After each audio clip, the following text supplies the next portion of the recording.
NEET வினாத்தாள் கசிவு மற்றும் கல்வித்துறையில் நிலவும் முறைகேடுகளை கண்டித்தும் இந்த முறைகேடுகளுக்கு பொறுப்பேற்று மத்திய கல்வி அமைச்சர் தர்மேந்திர பிரதான் பதவி விலக வேண்டும் என கரப்பான்பூச்சி மக்கள் கட்சி சார்பில் கடந்த மாதம் முதல் தொடர் போராட்டம் நடைபெற்று வருகிறது. இந்த போராட்டத்தில் பிரபல கல்வியாளர் சோனம் வாங்சுக் கலந்து கொண்டார். அவர் கடந்த ஜூன் 28ஆம் தேதி முதல் உண்ணாவிரதம் மேற்கொண்டு வந்தார். 20ஆம் தேதியான இன்று நாடாளுமன்ற கூட்டத்தொடர் நடைபெற இருந்த நிலையில் கரப்பான்பூச்சி கட்சியினர் நாடாளுமன்றத்தை நோக்கி அமைதி பேரணி நடத்த திட்டமிட்டிருந்தனர்.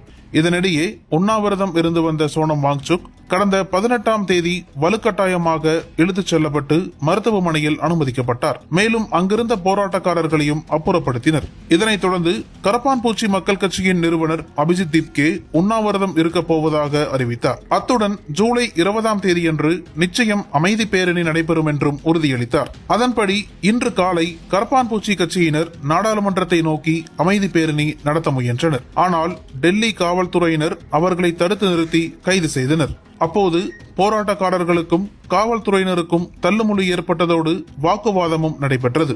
இருப்பினும் போராட்டக்காரர்கள் தடைகளையும் மீறி நாடாளுமன்றத்தை சுற்றியும் திரண்டனர். போலீசார் அவர்களை தடியடி நடத்தியும் கண்ணீர் புகை குண்டுகளை வீசியும் கலைக்க முயன்றனர்.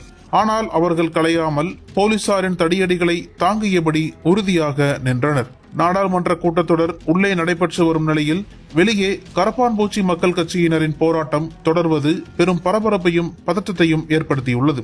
எக்காரணம் கொண்டும் போராட்டக்காரர்கள் உள்ளே நுழைந்துவிடக் கூடாது என்பதற்காக நாடாளுமன்றத்திற்கு உள்ளேயும் வெளியேயும் போலீஸ் பாதுகாப்பு பலப்படுத்தப்பட்டுள்ளது. இந்த நிலையில் மத்திய கல்வி அமைச்சர் தர்மேந்திர பிரதான் உள்துறை அமைச்சர் அமித்ஷாவை திடீரென சந்தித்து பேசி வருகிறார்.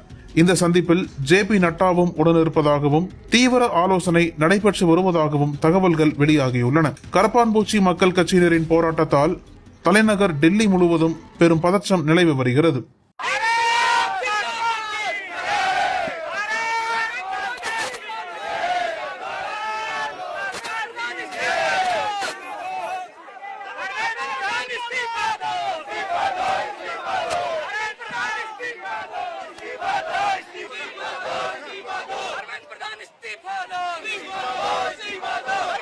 इस्तीफा दो